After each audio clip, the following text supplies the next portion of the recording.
अभी आके कह रहे थे कि पति के बंगले में रह के कैमरा लगा है, तो कैमरा लगा है तो तुम कैसे हम पर आरोप लगा देते हो पर डे? हम सच बता रहे, एकदम भगवान की सौगंध खा के कह रहे, हमको लगता है कि किसी दिन हम फांसी लगा लेंगे। हम इतना मेंटल टॉर्चर हम जीवन में नहीं सहे। हमको वाकई हमको लगता है कि हम क्या जुर्म किए थे, क्या पाप किए थे जो ऐसी हमको सजा मिली। ये एक आदमी देखता है और सोचता है कि चलो भाई, हमारी ही पत्नी है, हमारे ही बच्चे को पाल रही है, लेकिन एक सेकंड हम आप लोगों को बता रहे हैं कि हम एक सेकंड सुकून से नहीं जी पाते हैं। लगता है कितना मानसिक ट्रॉमा से हम गुजर रहे हैं। गेम प्लान करेगा, सत्यजीत चौधरी नाम का यहाँ पर एक आदमी है, उसको पैसा दे के अपॉइंट कर रखा है कि तुम लोग 4-5 ठो आईडी बना के वर्षा को रोज गाली दिया करो। और ये क्या नाम है उसका, अपने घर वालों को बोलेगा कि फर्जी आईडी बना के गाली दो। अशोक कुमार बहुजन की आईडी इसी की आईडी है, क्योंकि वो मेरे सामने ऑपरेट करता था। मेरी पब्लिक छवि बर्बाद करना, मुझे बदनाम करना। अरे कम से कम आदमी को इतना तो सोचना चाहिए ना कि ये मेरी पत्नी है, मेरे बच्चे की माँ है, हम इसको मानसिक ट्रॉमा ना दे। क्यों दे रहे हो? और मैं वाकई बता रही हूँ कि भगवान है या क्या है ऐसी शक्ति कि मैं इसका मानसिक तनाव झेल करके भी अपने आप को जिंदा रखेंगे। नहीं, आप लोग अगस्त और सितंबर की जब मेरी स्थिति देखते ना तो आप लोग समझते। ऐसे ही करता था ये 2018 में। क्या करता था कि ये हम दाढ़ी बनाया और कट गया तो जा करके ये हम बता रहे प्रियदर्शनी दीदी, ये ऐसा ही करता था।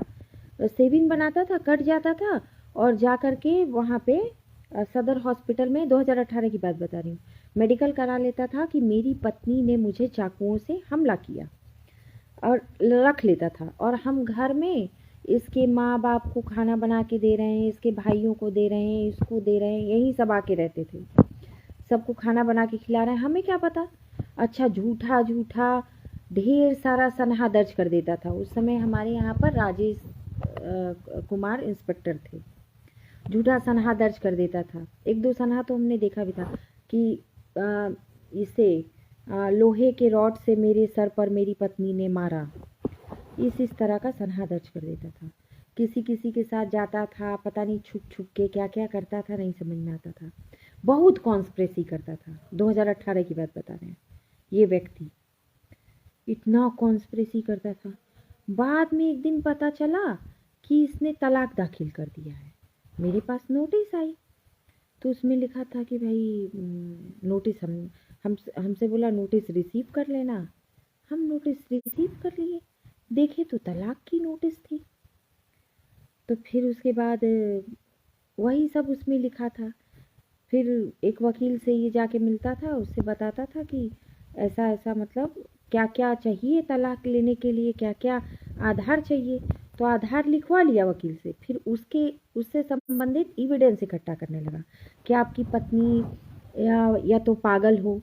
तो क्या करता था, हमको सोफे पे हम बैठे हैं, हमको बेल्ट से मारता था। हम रोते थे, किशोर हमको मत मारो मत मारो। वीडियो बनाता था, ऐसे करके वीडियो बनाता था। और वीडियो को क्या करता था ये आदमी कि पॉज कर देता था जब मारता था तब, और ऑन कर देता था जब मैं चिल्लाती थी कि मुझे ये करो, मत मारो किशोर, मुझे मत मारो, ऐसे मैं करती थी।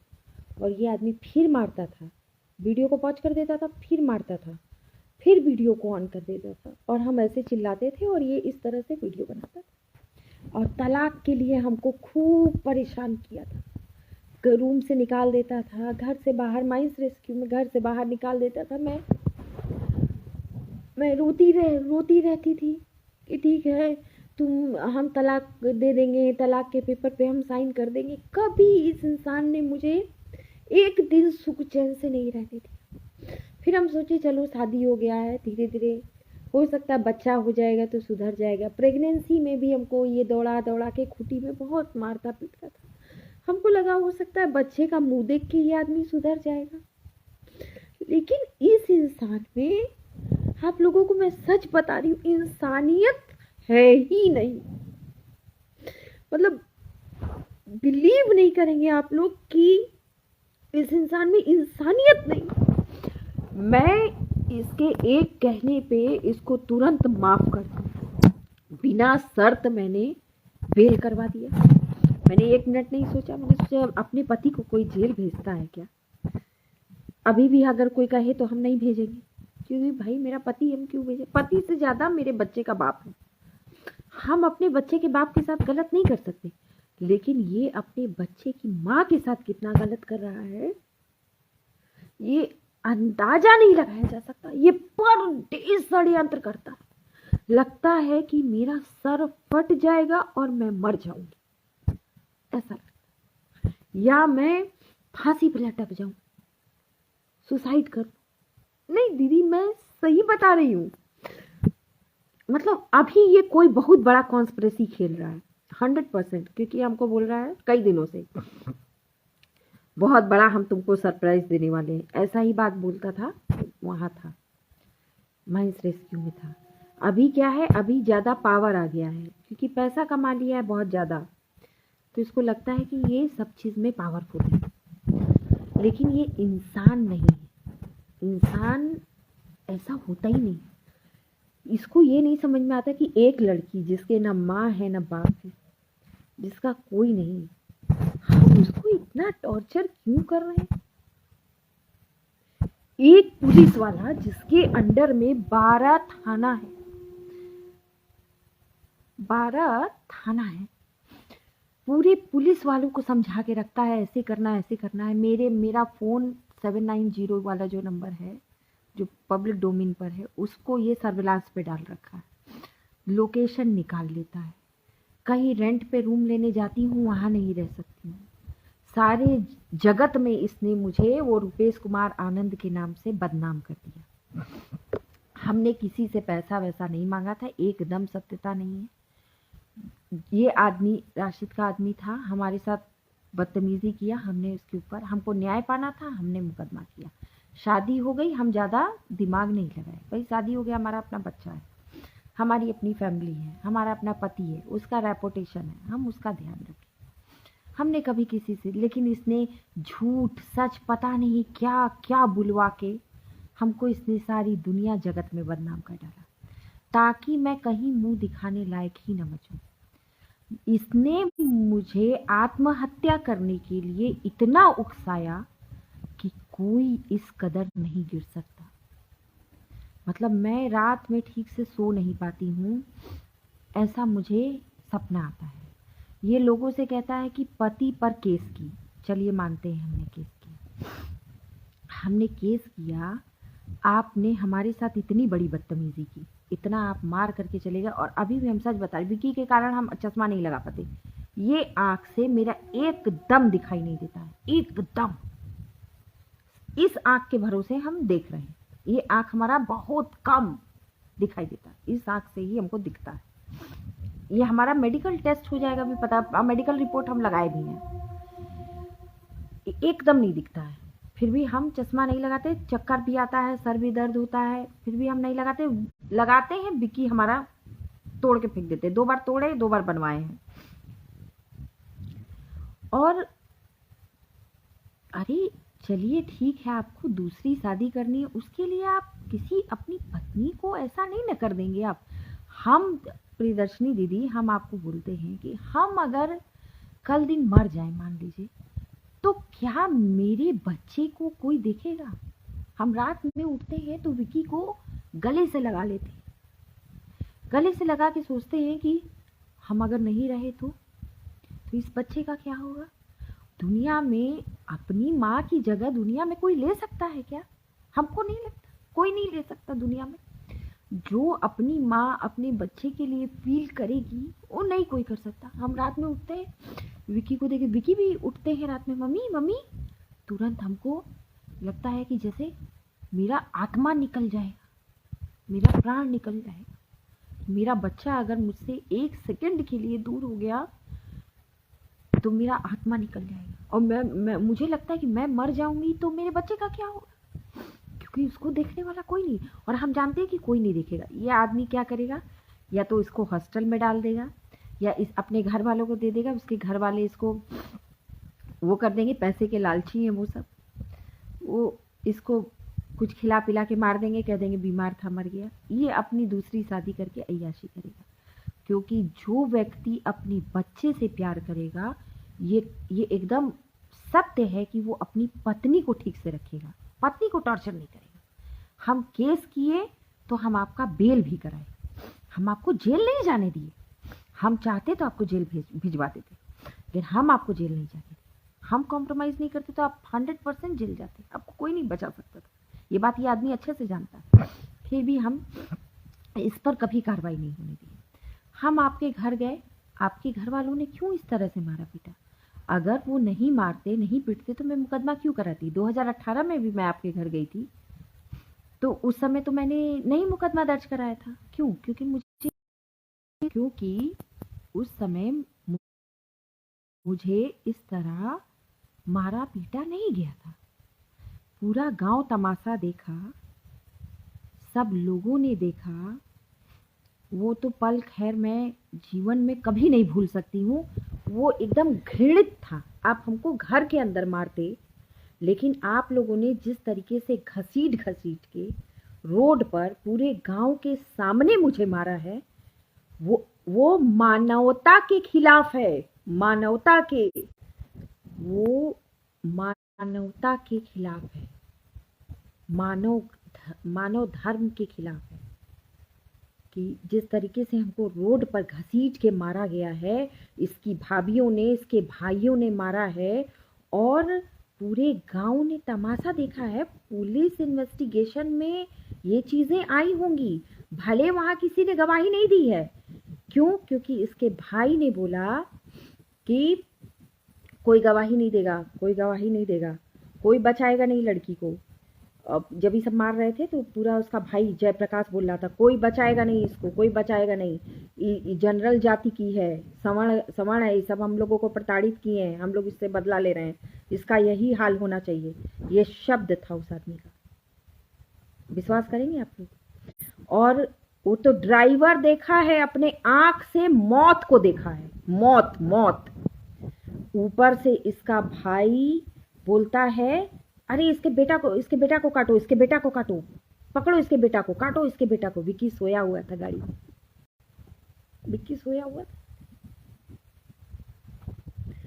मतलब हम भगवान की सौगंध खा के कहते हैं कि हम अभी मर जाएं अगर हम एक शब्द झूठ बोल रहे। और पुलिस इन्वेस्टिगेशन में भी आया होगा ये बात, उसको भी मैं माफ की। वहां पर भी उस जगह पे मेरा पति होकर के एक बार भी अपने भाई को ये नहीं बोला कि वो चाहे जैसी भी थी, आप लोगों ने उस पर इस तरीके से हाथ क्यों उठाया। मेरा ऊपर से किशोर कुमार रजक दूसरे दिन पूरे गांव में धमका के, गांव का आदमी हमको नहीं बताया, सब बताया, दूसरे दिन धमका के आए हैं कि तुम लोग अगर गवाही दोगे या कुछ करोगे तो तुम लोगों के खिलाफ हम मुकदमा दर्ज करेंगे। और इस आदमी ने ये तक कहा कि ये किसी ने वीडियो तो नहीं बनाया है। इसके जो सामने चाचा लोग रहते थे, वो तो चाचा आके बोले, ना देखे कह दिए, उस चाचा को लेकर के हमको बहुत गंदी गालियां दी गई। मतलब हम आपको बता रहे हैं ना कि मानवता के खिलाफ है ये, मानव धर्म के, मानवता के खिलाफ है। ह्यूमन नहीं है आप। किसी लड़की को, अकेली लड़की को आप निकाल करके मार रहे हैं। पुलिस आई, वो रवि नाम था उसका, रवि शर्मा, वो आया, इसके प्रभाव में वो इसके भाइयों को उठा के नहीं ले गया, लेकिन हमको वहां से ले गया। देखा कि मेरी कंडीशन क्या थी। ड्राइवर हमको बोला, मैडम चुप रहिए, आप मत रोइए, नहीं तो ये लोग हमको भी मारेगा, हम भी जान से जाएंगे। क्रिमिनल्स, हार्डकोर क्रिमिनल कि एक औरत को इस तरीके से, मतलब कि इतना मेरे शरीर में पेन था कि उस पेन को मैं बता नहीं सकती, और इतना खौफ था कि वहाँ पर जब सरकारी अस्पताल में मेरा जांच किया जा रहा था, मेडिकल हो रहा था, तो डॉक्टर ने मुझसे कहा कि आप एडमिट हो जाइए, आप जाने की स्थिति में नहीं हो। लेकिन इतना मुझे डर था, मैंने कहा नहीं, मेरा छोटा सा बच्चा, अब सोचिए, अंदाजा लगाइए, एक छोटा सा विकी को लेके मैं कैसे वो ट्रॉमा झेली हूं, वो कैसे वो अभी भी खौफ की तरह वो मेरे जहन में, इतना बड़ा पाप करने के बाद भी ये जो किशोर कुमार रजक अपने आप को इंसान कहता है, इंसान नहीं है, ये नहीं है इंसान, नहीं, मैं ऐसा नहीं कर सकती, किसी के साथ नहीं कर सकती, मेरे हाथ से नहीं होगा। अगर मैं गुस्से में किसी को 2 शब्द भी कह दूं ना तो रात में नींद नहीं आती मुझे, मैं ऐसी इंसान हूं। यह आदमी कभी नहीं सोचा कि इस लड़की से मैं प्रेम किया, प्रेम विवाह करके लाया। हम तो शादी नहीं करना चाहते थे, ये जानता है, इसका आत्मा जानता है कि हम नहीं करना चाहते थे। प्रवीण भैया भी हमको मना करते थे, आज हमको प्रवीण भैया का एक एक शब्द याद आता है, हम इसको बोलते भी थे। तो ये बोलता था कि प्रवीण तुम जलता है तुमसे, वर्षा मैं तुमको इतना खुश रखूंगा कि लोग देखेंगे तो जलेंगे, इसके ये शब्द थे। ये तुम हमें खुश रख रहे हो, ये खुश रखे, तुम तो मेरा जीने का अधिकार मुझसे छीनते। उसके बाद भी मुझे लगा कि नहीं, इतना बड़ा क्राइम करने के बाद भी ये लोग सुधर जाएंगे। पुलिस हमको रिकवर करके लाई, वहाँ हमको कुछ पता नहीं था, हम किसको, हमारा फ़ोन उन सब छीन लिया गया था। फिर हम ड्राइवर का ही फ़ोन लिए, उससे हम एसपी सर को फ़ोन किए कि सर मेरे साथ ऐसा ऐसा घटना घटित हो गया है। रामगढ़ एसपी को फ़ोन किए, सर मेरे साथ ऐसी ऐसी घटना घटित हो गई, हम क्या करें। तो रामगढ़ एसपी साहब शायद एसपी साहब को फ़ोन किए, तो एसपी साहब फिर हमको फ़ोन किए, बोकारो के एसपी साहब। हम बोले सर ऐसा ऐसा हुआ है हमारे साथ, हमको घर छोड़वा दीजिए, कुछ भी करके किसी गार्ड को, किसी को साथ में भेज दीजिए, नहीं तो ये लोग रास्ते में भी गाड़ी रोक लेगा, परेशान करेगा। हम बहुत सहमे हुए थे उस समय। तो फिर उसके बाद वो थाना प्रभारी हमको बोले कि मैडम आप लिख करके दीजिए जो आपके साथ हुआ। हम बोले हम कुछ लिख के देना नहीं चाहते हैं, हमको यहाँ से जाने दीजिए। बोले नहीं मैडम आपको लिख के तो देना पड़ेगा, इतना बड़ा बात हुआ है, आप लिख के दीजिए। तो हमारे साथ, हमको उस समय जो हुआ था, जो समझ में आया था, वो हम लिख करके हम दे दिए। बाद में वो लोग हमको बोला मैडम मेडिकल कराना होगा, लेकर के वो लोग गया, मेडिकल करवाया। मेरा विकी का स्थिति देख के हम बहुत परेशान थे, फिर भी कैसे भी करके हम बुरे स्थिति में भी, हम तो भूल नहीं सकते उस दिन को। ऐसा नहीं करना चाहिए किसी के साथ, जो हुआ वो बहुत गलत हुआ, वो मानवता के खिलाफ है। हम बता रहे हैं ना, मानवता के वो खिलाफ है। वो तो पल हम याद करते तो खैर हमको लगता है कि हम मर जाए तो ज्यादा अच्छा। उस समय के बाद से हमको लगा कि मर जाएंगे, लेकिन विक्की का चेहरा देखे तो हॉस्पिटल में भी देखे, हमको लगा हम तो दम तोड़ देंगे, लेकिन इसका क्या होगा। लेकिन ये इंसान को दया नहीं कि ये अपने भाइयों को डांटता, उल्टा ये वहां जा करके मेरे खिलाफ 307 का झूठा मुकदमा दर्ज कराया। डांटने की जगह इसने मेरे ऊपर झूठा मुकदमा वहां दर्ज करा। हम पहना रहे विकी। तो ये स्थिति थी कि जिसको हम, मतलब वो तो हम झेले, वो तो हम जान रहे। या तो वो ड्राइवर जो आंखों से देखा, जो ड्राइवर आंख से देखा उस दिन, उसको सब पता था। विकी आइए, पैंट पहना है बेटा। ये बात भी ठीक है, ससुराल वाले थोड़ा बहुत मारते हैं पीटते हैं, ठीक है, आदमी उसको भी सह लेता है, ऐसा नहीं है। उसके बाद हम कहीं भी गए, ये सबसे पहले तो उस ड्राइवर का, जब उसने, मीडिया वाले ने बयान ले लिया था और मीडिया वाले ने उस बयान को चला दिया। विशाल मिश्रा भैया देख रहे हैं, विशाल मिश्रा भैया हम आपको फ़ोन किए थे, याद है। तो ये जो था देखा, मतलब जब इसको पता चला कि ये ड्राइवर बयान दे रहा है, कैलाश वर्मा। तो तुरंत इसने कार्तिक को बोला कि तुम तुरंत फ़ोन करो, पता करो कि कहाँ है वो। तो कार्तिक ने क्या किया कि तुरंत जो ट्रैकर स्टैंड में मेन आदमी रहता है बैजू को उसको फ़ोटो दिया। कार्तिक दरअसल इसका बॉडीगार्ड नहीं है, वो एक तरह से एक गुंडागर्दी वाला काम करता है। वो क्या किया, कार्तिक फटाक से उसको भेजा कि पता करो ये आदमी कौन है, और फिर कार्तिक उसको धमकाना शुरू किया। इसका बॉडीगार्ड कार्तिक, रिजवान, अनीस तीनों गाड़ी से गए, उस आदमी को ट्रैकर स्टैंड में ढूंढने लगे। फिर उसके बाद उसको एक दो लोग बताया कि डीएसपी का बॉडीगार्ड लोग तुमको ढूंढ रहा है। वो कैलाश वर्मा एकदम घबरा गया। घबरा करके वो बंदा 1 हफ्ते से गायब था, उसका कुछ पता नहीं चल रहा था। फिर हमको ट्रैकर स्टैंड से ही एक वो गाड़ी वाला हमको फ़ोन किया। हमको बोला मैडम देखिए ना, आपका हस्बैंड, आप कहाँ वो बेचारे गरीब आदमी को लेके चली गई थी, वो आपका पति जो है और उसका बॉडीगार्ड लोग उसको ढूंढ रहा है। यहाँ तक कि किशोर उसको धमकाने के लिए उसका जो मालिक था, जिसकी वो गाड़ी चलाता था कैलाश वर्मा, उसके मालिक को किशोर ने धमकाया। फिर उसके बाद वो कैसे कैसे करके वो हमसे संपर्क किया रोते हुए कि मैडम हमको आप कहाँ फंसा दी, हम गरीब आदमी हैं, हमारा मालिक अब हमको गाड़ी भी नहीं दे रहा है। हम बोले तुम कहाँ हो? बोला कि हम रामगढ़ छोड़ के भाग गए हैं, ये डीएसपी का आदमी लोग हमको ढूंढ रहा है मैडम। हम बोले कि क्या कैसे क्या करें, हमको कुछ समझ में उस समय नहीं आ रहा था।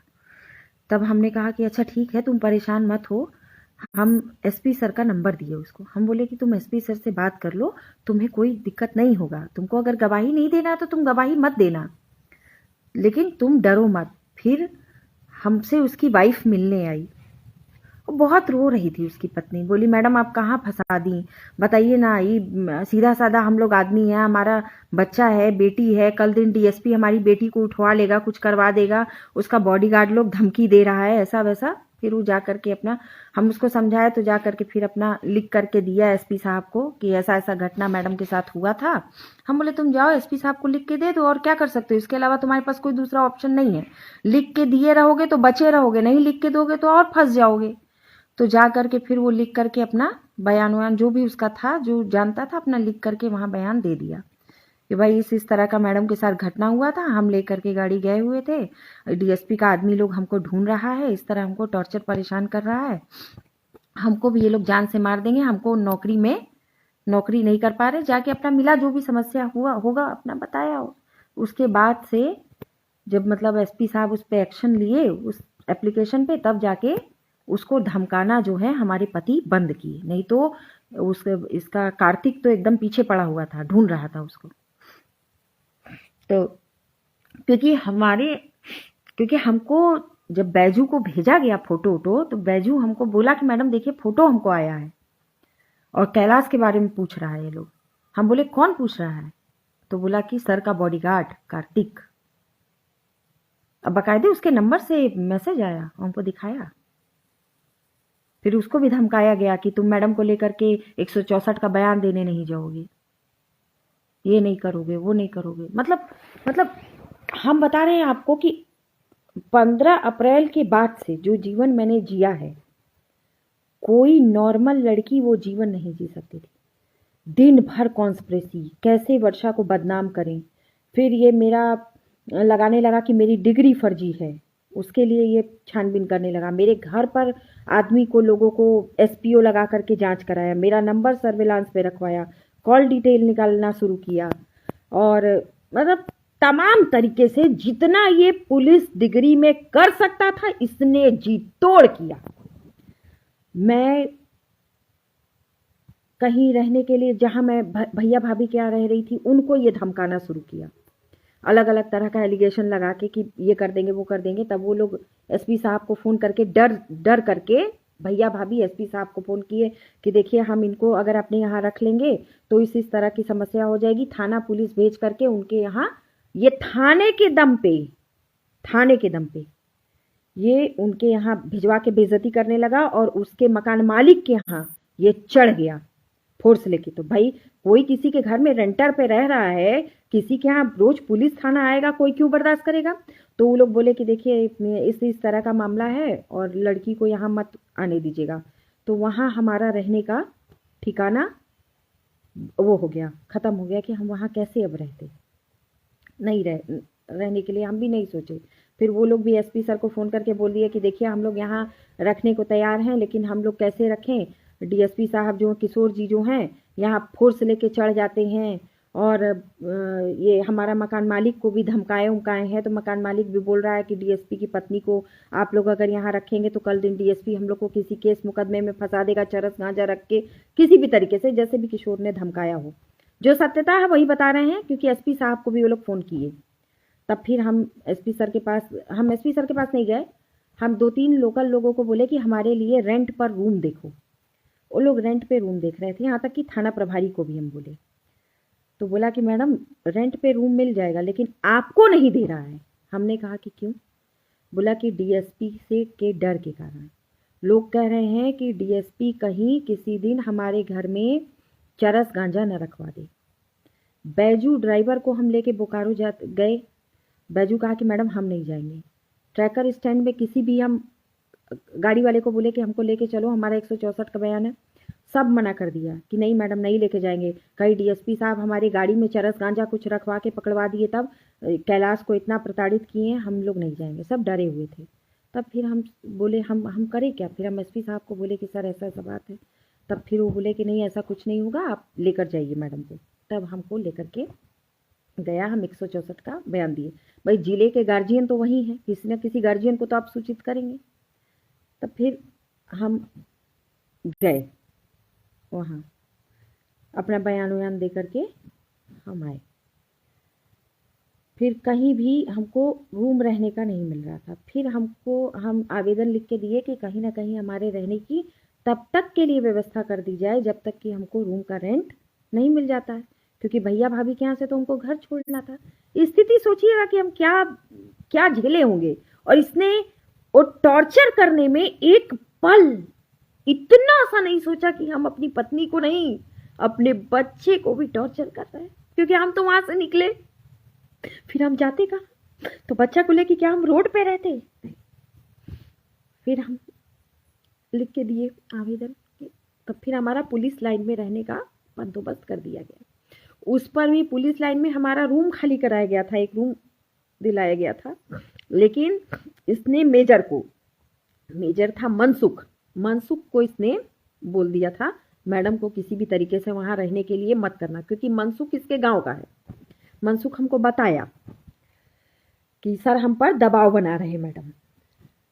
फिर वहां से भी जब पंचायत चुनाव होने वाला था, वहां से भी मनसुख ने क्या किया कि हमारा ताला खुलवा करके और किसी और को घुसा दिया। वहां से भी हमारे रहने का इसने व्यवस्था, मतलब हमसे इसने सिर्फ छत छीना, हर जगह हमसे नहीं, हमारे बच्चे से भी छत छीना। मानवता नहीं, इसमें 1% अगर इंसानियत होती तो ऐसा कभी नहीं करता। इतना गिरा हरकत किया, उसके बाद भी नहीं छोड़ा, उसके बाद भी नहीं छोड़ा। इंसानियत नहीं थी इसमें।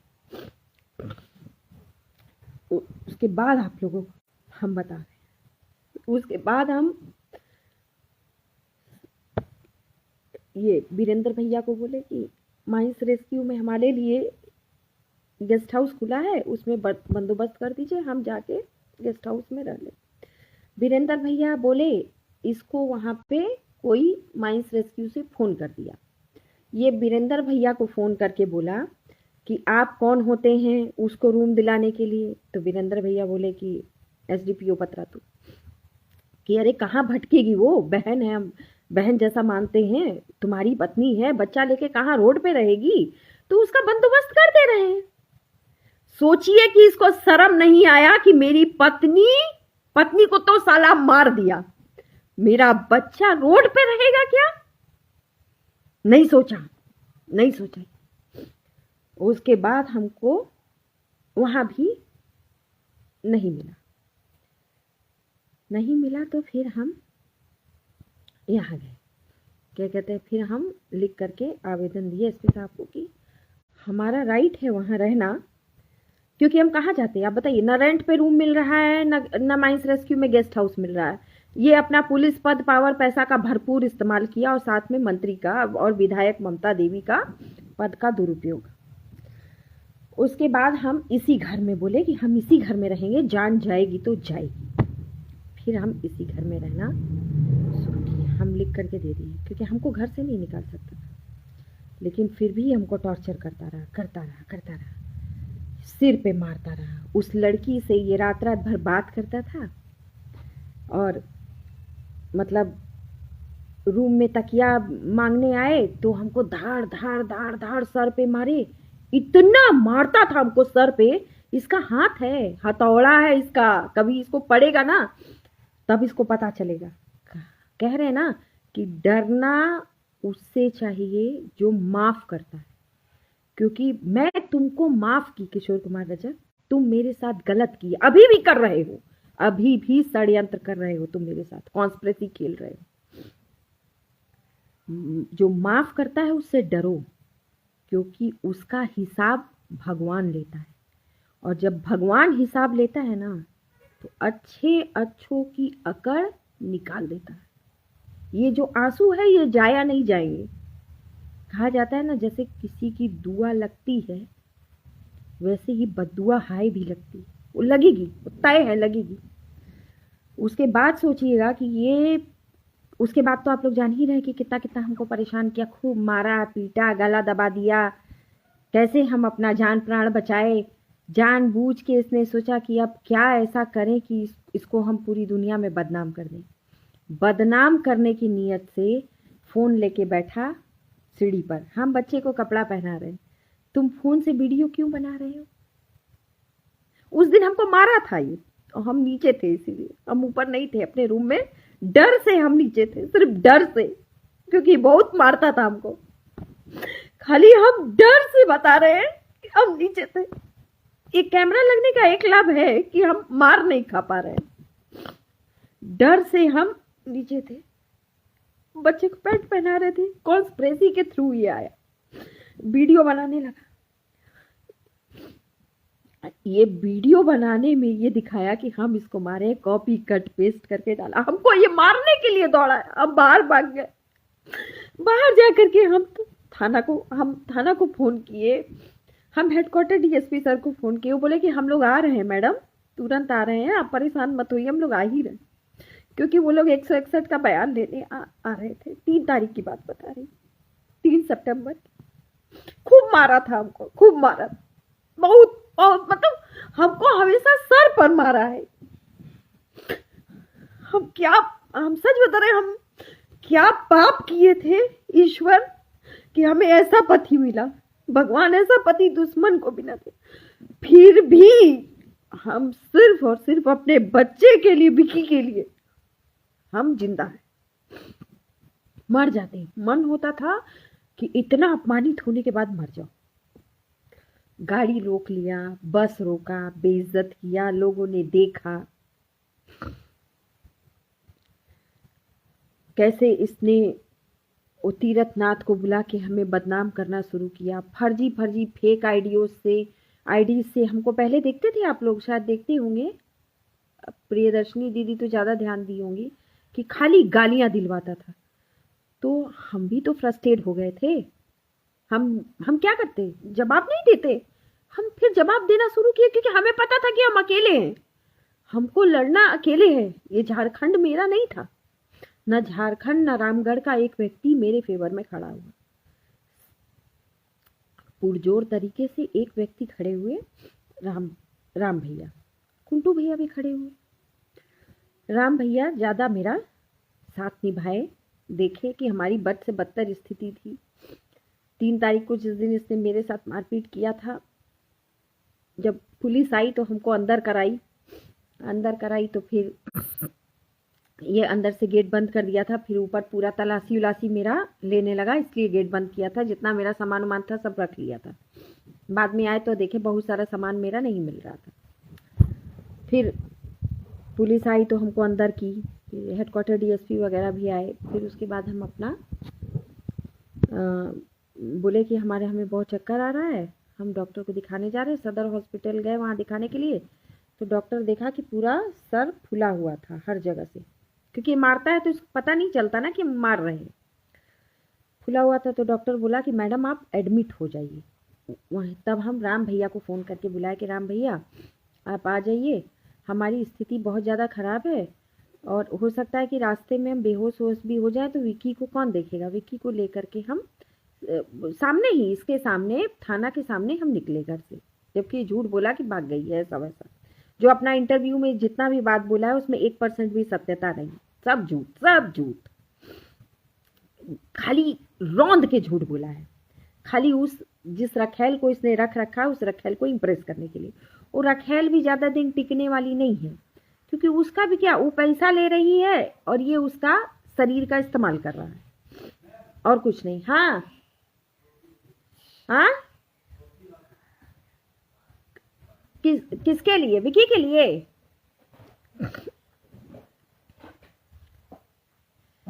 फिर वही हमको दिखाए उखाए, फिर डॉक्टर बोला कि आप जाके हॉस्पिटलाइज हो जाइए।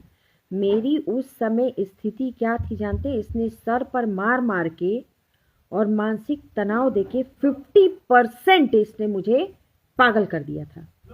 मतलब उस समय जब मैं हॉस्पिटल में गई तो लगने लगा, हॉस्पिटल वाले को लगने लगा कि मैं पागल हूँ, क्योंकि स्थिति ठीक नहीं थी। एक ही चीज को मैं 3-4 बार रिपीट कर करके बोल रही थी, दिमाग काम ही नहीं कर रहा था। कैसे काम करता? मानसिक स्थिति ठीक नहीं थी, दिमाग एकदम काम नहीं कर रहा था। इतना झेलने के बाद किसी का दिमाग काम करेगा? जिसके पास पद है, पावर है, पैसा है, थाना है, सब है, और हम अकेले। अब विक्की छोटा सा बच्चा हमारे बारे में नहीं सोचता, विक्की के बारे में सोचता कि हम इसको बेघर कर रहे हैं तो बच्चा रोड पे आ जाएगा, लेकिन नहीं सोचा। दूसरा आदमी सोचा कि बेघर कर देंगे तो रोड पे आ जाएगा, लेकिन ये नहीं सोचा। सोचिए कि इसमें क्या मानवता थी। कहता है कि हम इसके घर में रह के इसके खिलाफ बोल रहे हैं। हम खिलाफ नहीं बोल रहे हैं, हम ये बताना चाहते हैं कि तुम मानव होने का जो तुम्हें भगवान ने इंसान बनाया है ना, तुम वो इंसानियत खो चुके हो। तुमको हम एहसास दिला रहे हैं कि तुमने क्या क्या किया है, तुमने कितना जुल्म किया है। कभी अंधेरे में बैठकर सोचो कि हम एक अकेली लड़की पर कितना जुल्म किए। किसके लिए? अपनी अय्याशियां, अपनी हवस पूरी करने के लिए, उस रखेल के लिए। उस रखेल से तुमको कैसे प्यार हो सकता है जब तुमको अपने बच्चे से प्यार नहीं है, जिसको तुमने जन्म दिया। उस तीर्थनाथ से तुमने मुझे पैसा देके तीर्थनाथ से मुझे बदनाम करवाया। तीर्थनाथ ने सिल्ली के पूर्व विधायक को फोन किया, जब मैंने आपराधिक मुकदमा दर्ज किया तीर्थनाथ पे ना, तब तीर्थनाथ ने बोलना बंद कर दिया मेरे खिलाफ। आप लोग देखिएगा, नहीं बोला। हमने कहा कि नहीं वर्षा, अगर तुम इस समय में सुसाइड जैसा कदम उठाओगी तो तुम कायर कहलाओगी, क्योंकि इसने पूरे ऑल ओवर इंडिया को मेरे खिलाफ खड़ा कर दिया था। इसने मुझे एक ऐसी लड़की बता दिया था जो लड़की लोगों पर केस करके पैसे वसूलती है, जबकि इसमें 1% भी सच्चाई नहीं थी। और इसने मुझे बदनाम इस नियत से किया था ताकि ये मुझे इस कदर जलील कर दे कि भविष्य में कोई भी व्यक्ति मेरा साथ देने के लिए खड़ा ना हो। लेकिन कहा जाता है ना कि मैंने बहुत कोई पुण्य किया होगा कि भगवान राम की तरह राम भैया मेरा साथ दिए।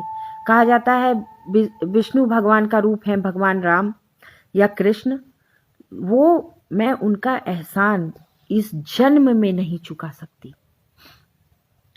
मेरे वकील अंकल मेरे साथ खड़े रहे, जो मेरा फ्री ऑफ कॉस्ट केस देखे, संजीव अंकल। वो 1, 2, 3 चुनिंदा लोग जो कि मेरे मुसीबत में खड़े रहे, उनको तो मैं खैर जीवन में कभी नहीं भूल सकती हूँ। तो समझिए कि मैं किस स्थिति से गुजरी हूँ, अंदाजा लगा सकते हैं। ये तो मैंने आपको चंद चीजें बताई, क्या झेला होगा मैंने वो अकल्पनीय है। जानते, किसी को 2 थप्पड़ मार दीजिए वो घाव भर जाएगा, लेकिन किसी के दिल पर जो आप घाव देते हैं ना, वो नहीं भर सकता, नहीं भर सकता। मतलब आप अपनी मानवता का, इंसानियत का वो स्तर आपने क्रॉस कर दिया। किसके लिए?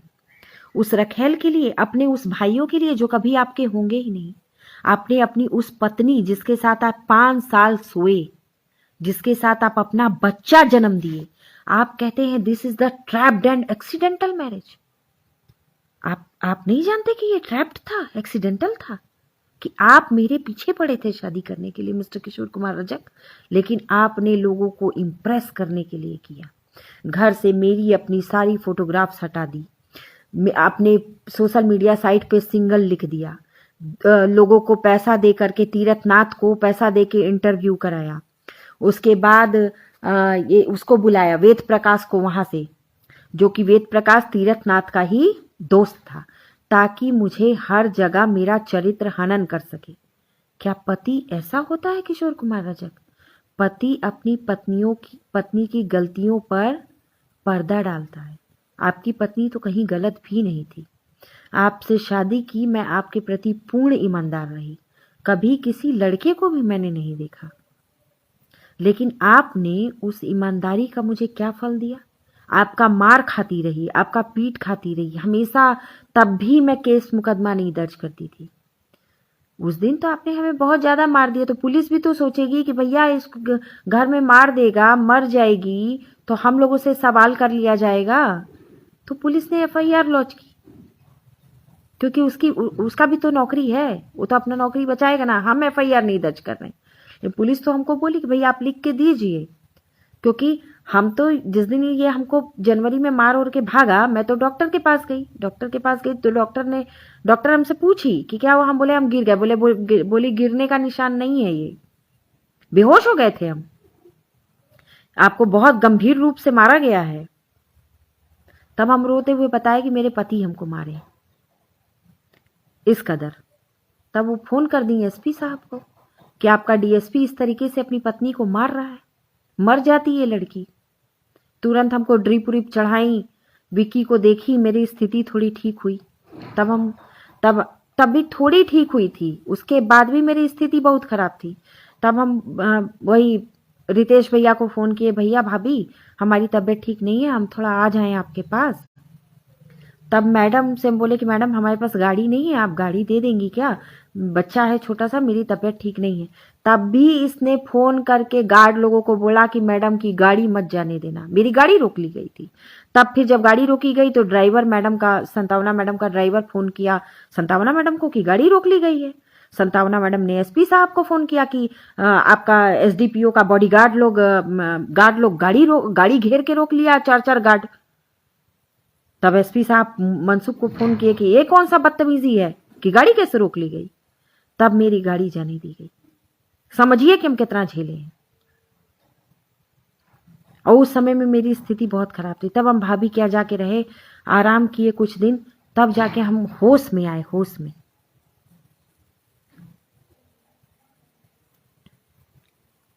इसने हॉस्पिटल से लेके, थाना से लेके हर जगह मेरा झूठा मेडिकल रिपोर्ट तैयार करने को बोला।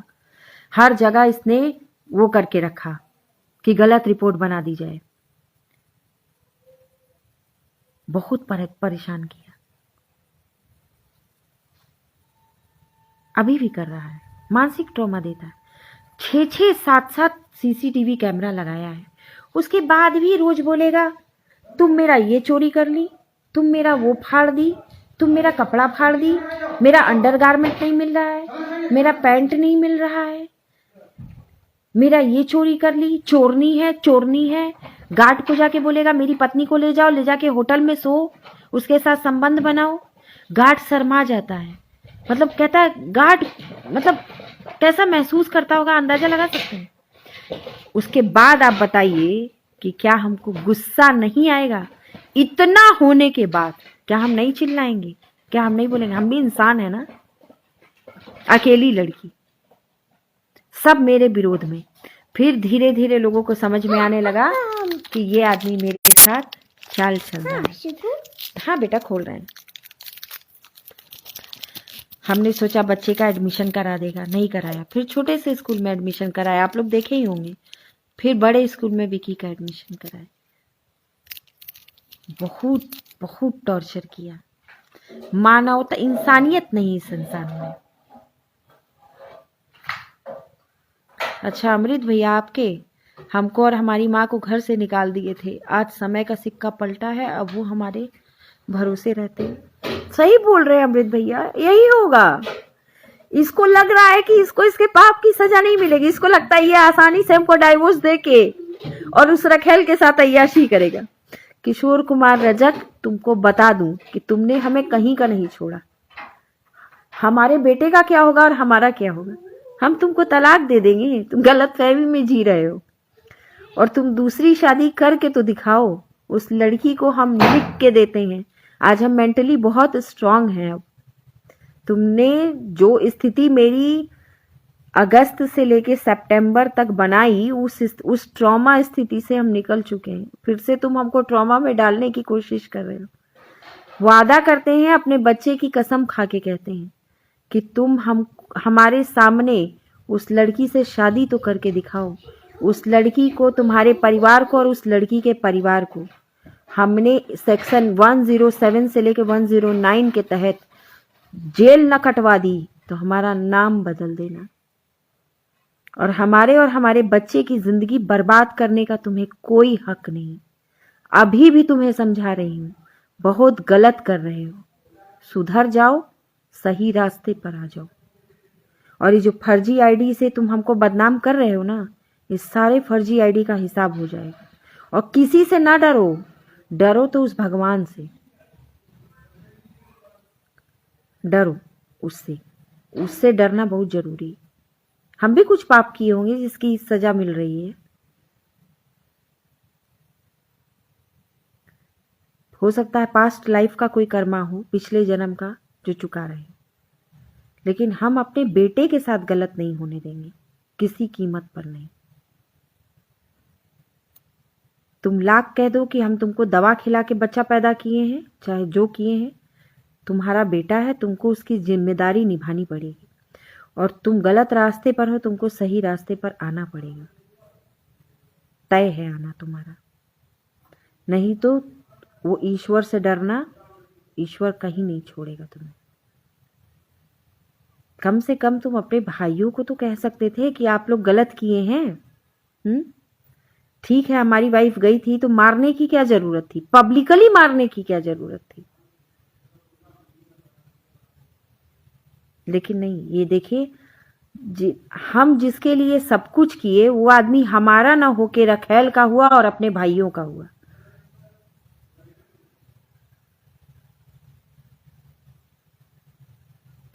हमेशा कहता था कि ये पैसे के पीछे पड़ी है, पैसे के पीछे पड़ी है। अरे तुम हमको क्या दिए हो बताओ तो? तुम अपने बच्चे को क्या दिए हो? 3,000 रुपये महीना।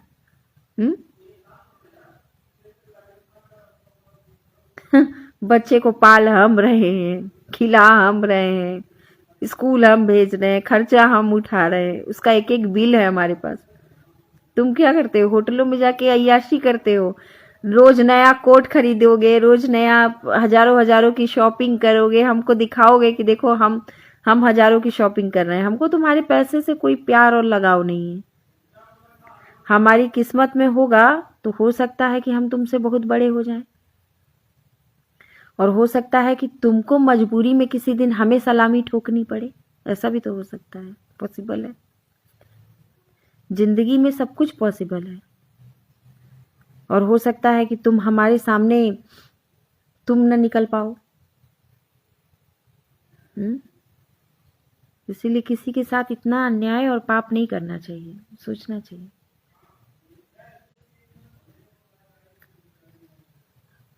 पिताजी के घर वाले मुझे और हाँ दिव्या जी, मेरी मानसिक स्थिति सही है, यही बहुत बड़ी बात है। सितंबर में आप देखती ना तो पागल बना दिया था ये मार मार के सिर पर। अमृत भैया क्या लिखे? पिताजी के घर वाले मुझे और माँ को कहते थे कि ये अपने लड़के को पढ़ा लिखा नहीं पाएगी। आज स्थिति ये है कि वो लोग मेरे और मेरे माँ के पैसे के भरोसे रहते हैं। आंख तक नहीं मिला पाते हैं वो लोग। यही होगा भैया, आप देखिएगा। इस सबों को लगता है कि, इसके भाइयों को लगता है कि विकी का फ्यूचर बहुत खराब होगा। विकी का फ्यूचर ये देखा कहाँ, उसकी माँ जिंदा है। उसका वो फ्यूचर होगा कि ये सब तरसेंगे वैसा फ्यूचर पाने के लिए। और यही मेरा पति रोएगा कि हम हीरे जैसी पत्नी और हीरे जैसा बेटा खो दी।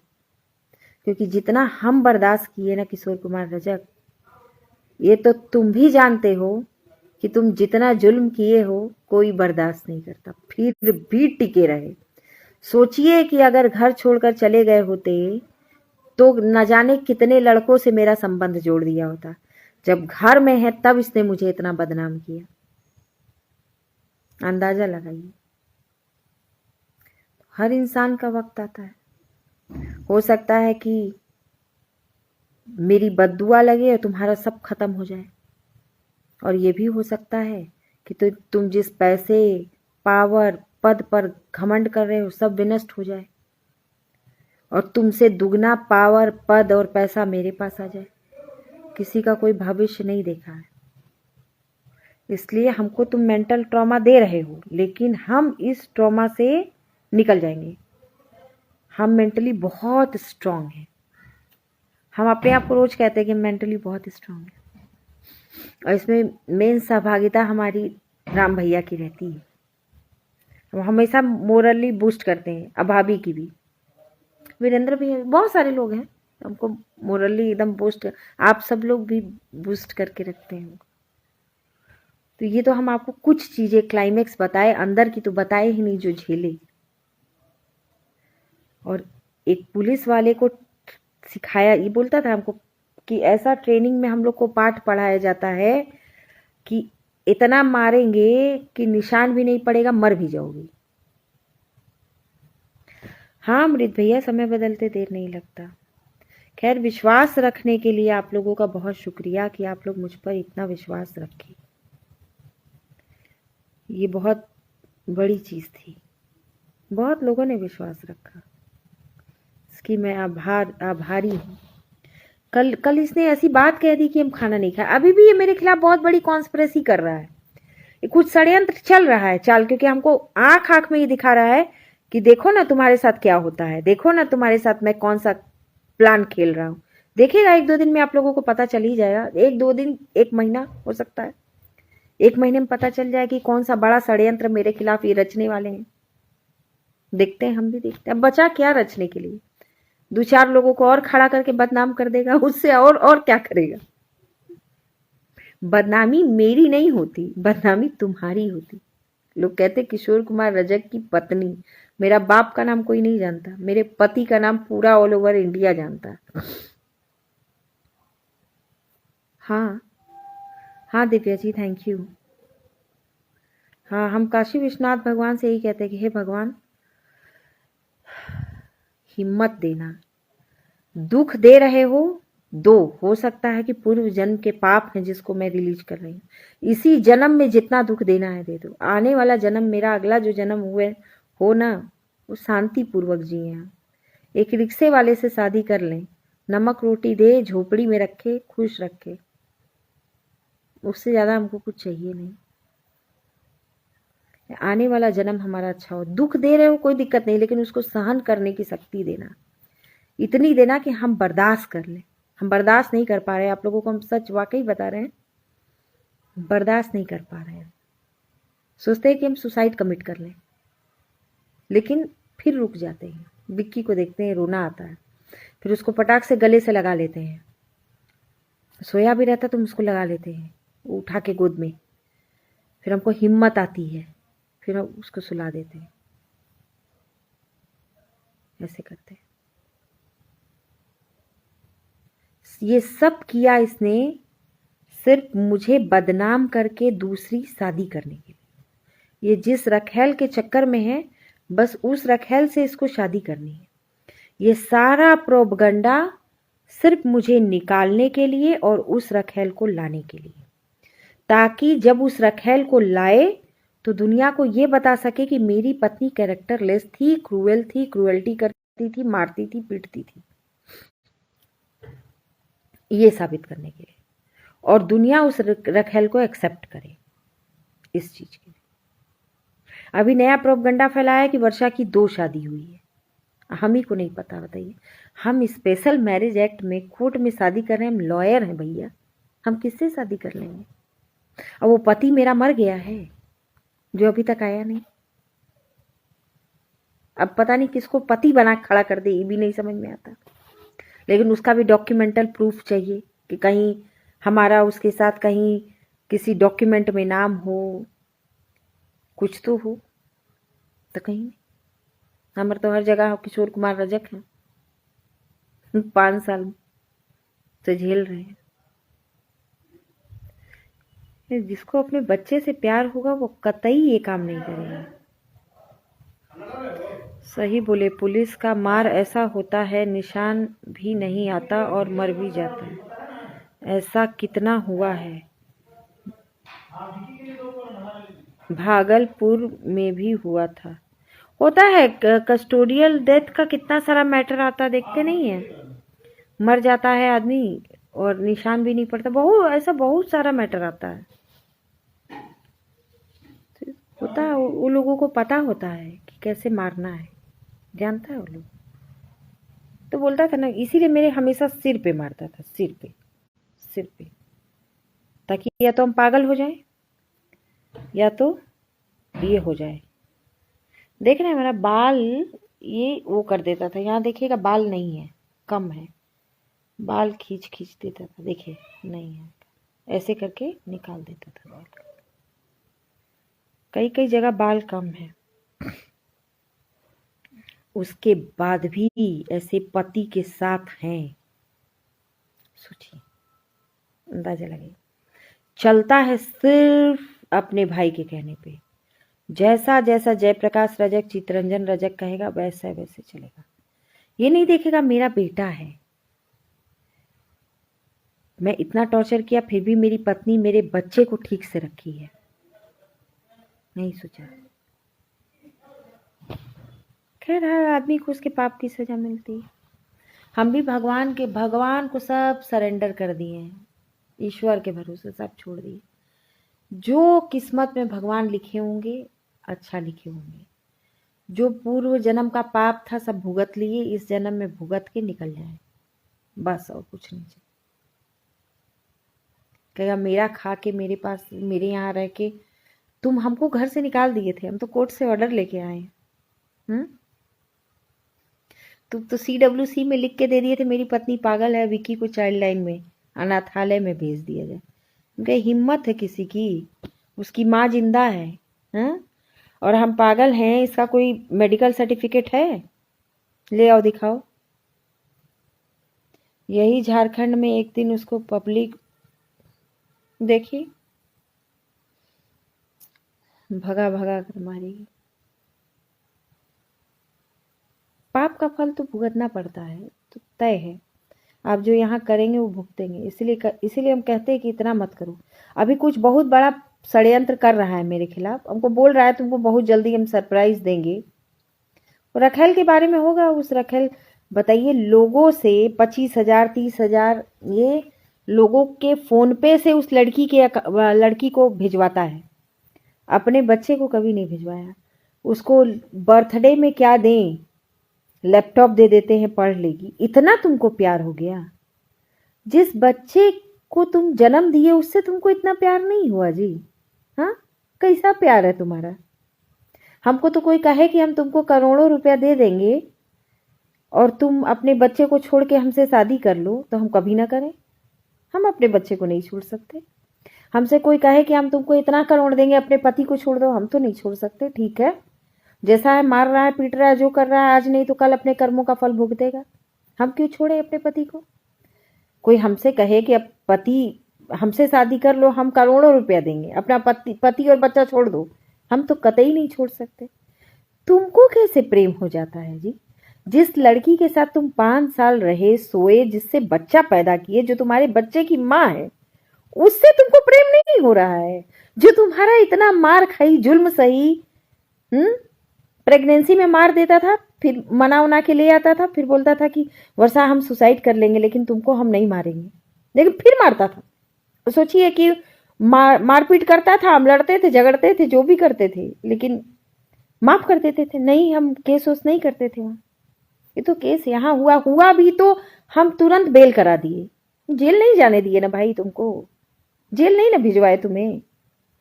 तो अगर हमको करना ही होता तो हम तो 2018 में ही जेल करवा देते, डाइवोर्स लेके आराम से दूसरी शादी कर लेते, अगर पैसे के इतने भूखे होते तो। हम तो पैसे के भूखे नहीं थे।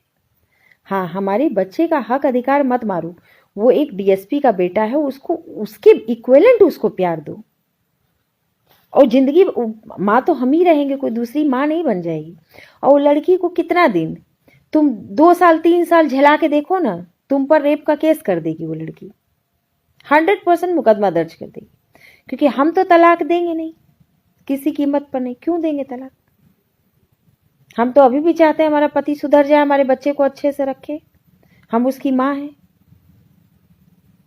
जिसके लिए वो इतना कर रहे हैं वही लोग इसको छोड़कर चला जाएगा।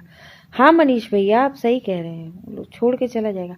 हम तो कह रहे हैं कि किशोर कुमार रजक जितनी प्रॉपर्टी अपने बाप भाई के नाम खरीदे हैं, एक बार कह दें कि तुम लोग मेरे नाम ट्रांसफर कर दो, मतलब अपने नाम ट्रांसफर करवा लें। अगर उनका बाप या भाई कर दे तो जो कहिए हम नाक रगड़ देंगे, हम गुलामी कर लेंगे जिंदगी भर।